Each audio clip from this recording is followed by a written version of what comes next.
How's it going, Kryptonians and Speedsters? Because today we're doing a little bit of a Arrowverse kind of mishmashy update yet breakdown video, and that is first beginning with the somewhat speculation, if you will, of the Flash finally, what is wrong with my voice, finally coming to an end. Maybe.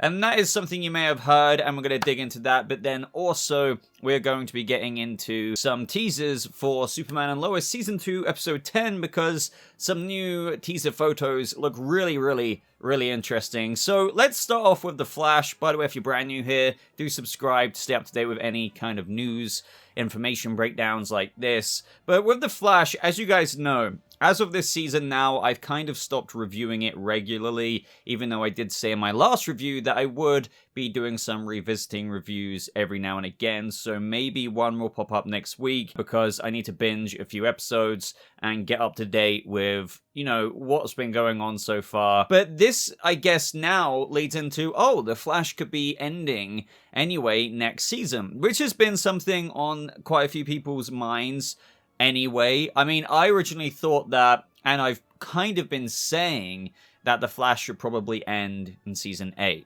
But as we found out, it got renewed for another season after Season 8.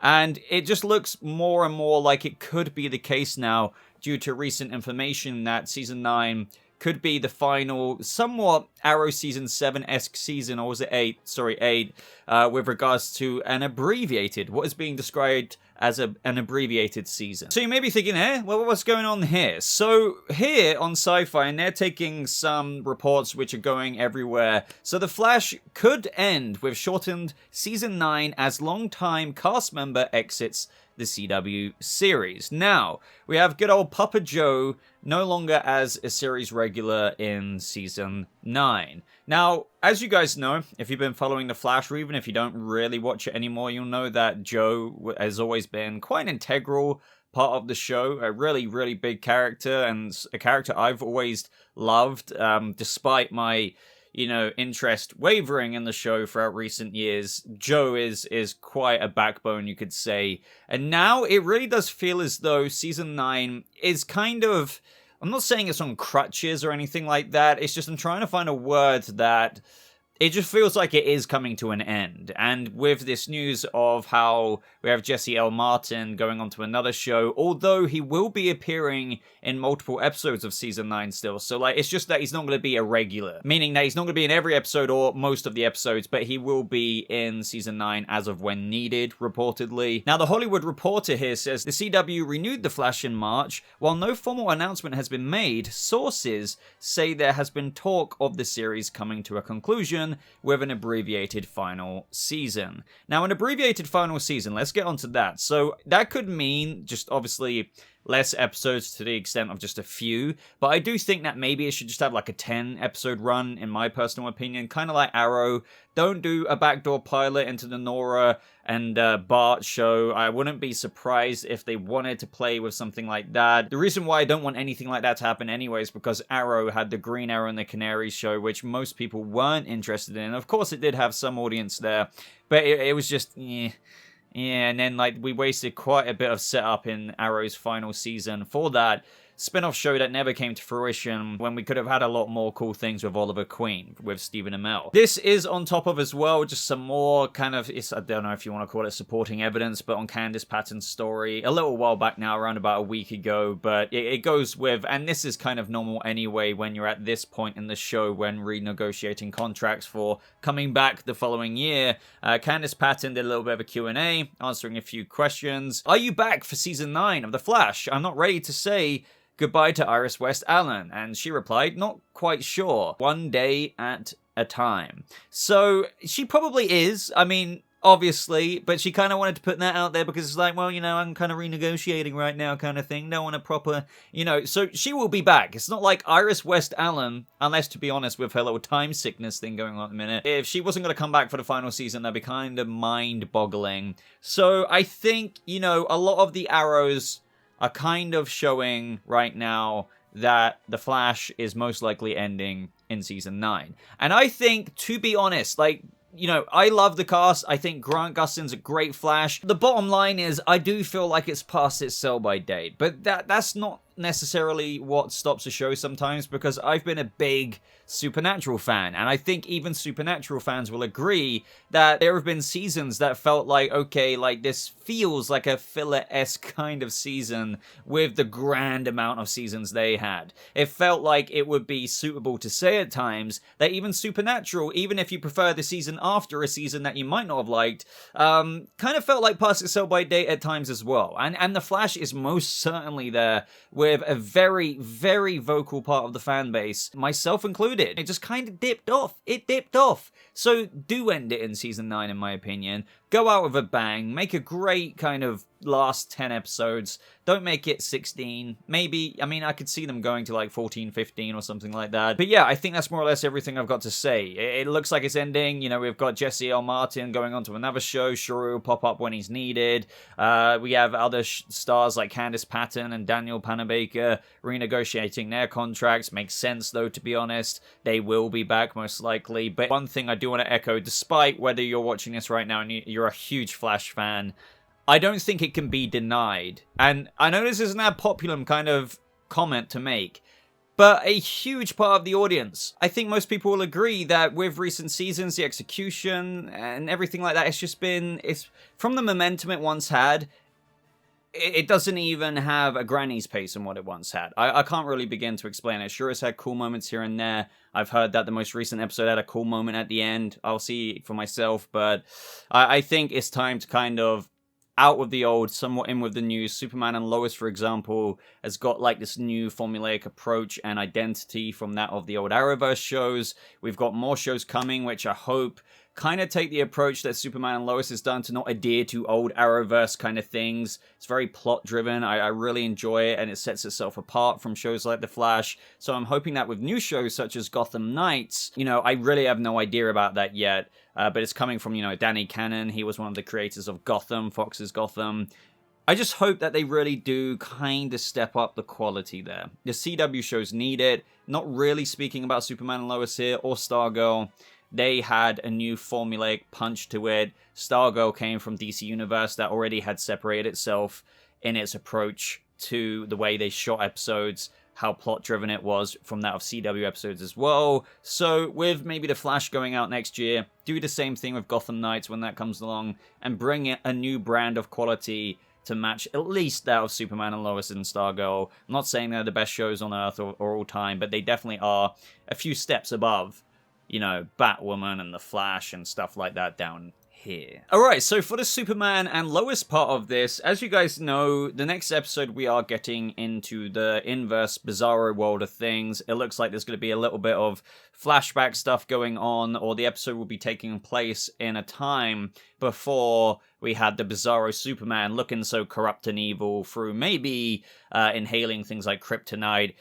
Even at the end of the trailer, as you're seeing on screen right now, we see that Clark, that bizarro version of Superman, starting to look that way, really pale and everything. But clearly from these promo photos that you're seeing on screen right now, once this Bizarro Clark was pretty normal, looking like Superman, and was in the bar with Tao Rowe, as you see in the trailer as well. Except that this inverse Bizarro world seems to have a very big emo-y kind of fashion choice, if you will. Even General Lane is sporting a little chain on his jeans there. And I would say by far Jordan is definitely sporting the most kind of My Chemical Romance-y kind of fringe there. I don't know. But either way, it's really interesting, and one thing we've already speculated about is that the family, the Kent family on this inverse world seems to be a lot more about celebrity. Yes, of course, in our world we have Clark being famous. He's Superman. I mean, not Clark Kent, but Superman himself is famous. But I wouldn't say he goes on to these red carpet eventy kind of things, if you know what I mean, with the family getting out of a limo. I mean, we literally have this version of Superman, who seems very Superman-y still, getting out the car with an existing family. So it does seem as though we have Jordan, Jonathan, and Lois already being public knowledge that they are Superman's family. That's something that's still up in the air, but considering they're getting out the limo as well, and in the trailer it's like, your father, you know, they're giving him a big award or something, and then Jonathan is like, well, father of the year? You know, it kind of seems like in this inverse world, he's not a great father, maybe a bit too wrapped up with the celebrity-ism of things compared to the Clark on our Earth, who completely avoids anything like that, and the last thing he would ever want is for his family to be in the public eye. But another interesting thing to do with these photographs, guys, is that we look at Jonathan, and it seems that he does have powers on this Earth. At least just from the Superboy design of things, you know, the very cool S there underneath the leather jacket. But, you know, as I go through these photos, it does seem that this Jonathan, and it could make sense to what we saw in episode that one time, with how at Clark's home, or the Bizarro Clark, or Superman's home, we only had Jordan and himself in the photo frame, whereas Lois and Jonathan were scratched out. Here in these photos, it looks like it's a possibility that Jonathan's gone rogue with Tao Ro's wife, who is a souped-up Lana. Now, initially I was thinking, oh, is his wife on this other Earth, you know, possibly actually Allie? But it's actually most likely, as a lot of you predicted as well, Lana, who seems to be, I don't know how or why she's souped up. Maybe it's a similar kind of parallel storyline on this Earth with Morgan Edge doing the kind of same XK thing and gave her powers. That remains to be seen, but it makes me think that something goes wrong here with Jonathan on this Earth. Clearly there's some angst against his father on this Earth as well, considering that he said father of the year kind of thing. And in this photograph as well, we have Lois and Jonathan with General Lane in the background there. It's like there's some kind of concern coming from Lois here with Jonathan. But I don't want to waste too much time speculating on that, because we can really just keep going around in circles as to what the real reason is there. But it does seem as though whatever happened with this family on this Earth, it didn't go down well, to the point of where Jordan maybe sided with Clark, and maybe even Lois sided with Jonathan, or didn't want anything particularly too bad to happen with Jonathan, and that's why she maybe sided with him, and that's also why, in the photograph, Lois is scratched out and Jonathan is. But with whatever happens, I mean, Jonathan of this Bizarro Earth makes it out, because after all, he did appear at the end of last episode on our Earth. But the cool thing about this as well is that if we're assuming that Jonathan is actually publicly the Superboy of this Earth, I mean, he's signing autographs. You could just argue, are we signing autographs because he's Superman's son and the family have to represent, which is why we have Lois, Jordan, Jonathan on the red carpet, if you will, of when Superman gets out the limousine. I would like to think that Jonathan does have powers on this Earth, which is kind of a cool hint for that. Well, I know it is a Bizarro kind of inverse kind of world, but it kind of does mean that it's only a ticking time bomb until Jonathan gets powers. He just hasn't technically got them yet, as far as we know. We do also get some shots of the Bizarro Lieutenant Anderson, if you will, with Chrissy from the Smallville Gazette. It's kind of hard to know exactly what's going on here, other than in that one episode we did see that Lieutenant Anderson of this inverse world was talking to Allie. He was reporting information from our version of Lieutenant Anderson and what happened there. So it's going to be interesting to see if this is, of what it does seem to be, going back in time and showing how things came to be up until the point of where Bizarro came to our Earth. What led to that? And maybe initially here, Anderson is communicating with the press about something, maybe what Allie plans to do, but maybe not, because he was giving information to her. But we have to wait and see how he even came to that point. Either way though, guys, I'm pretty fascinated about these promo photos. Let me know your thoughts down in the comments below. One of my biggest things that I'm interested in seeing is, we know that Tao Ro betrays the inverse version of Clark, Superman, Bizarro, because as he said when he was captured, that they were the closest of brothers, but you betrayed me. I think it was something to do with his wife, and here we have Lana, so it's like, what is she doing? You know, why did they collapse in this world within the family? We've got all of that to find out.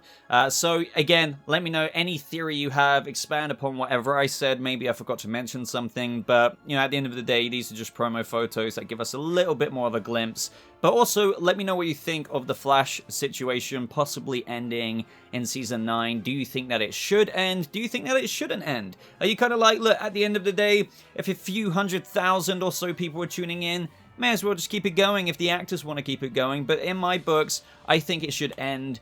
You know, if you've watched me long enough, you know why I think it should end. I don't need to repeat it here. I think it's time. Other than that, though, guys, if you want to stay up to date with more things like this in the comic book space, do subscribe to the channel. Give a like to show me that you did enjoy it as well. If you want to follow me further, I do have an Instagram, I have a Twitter, and a Discord server, and other links in the description down below.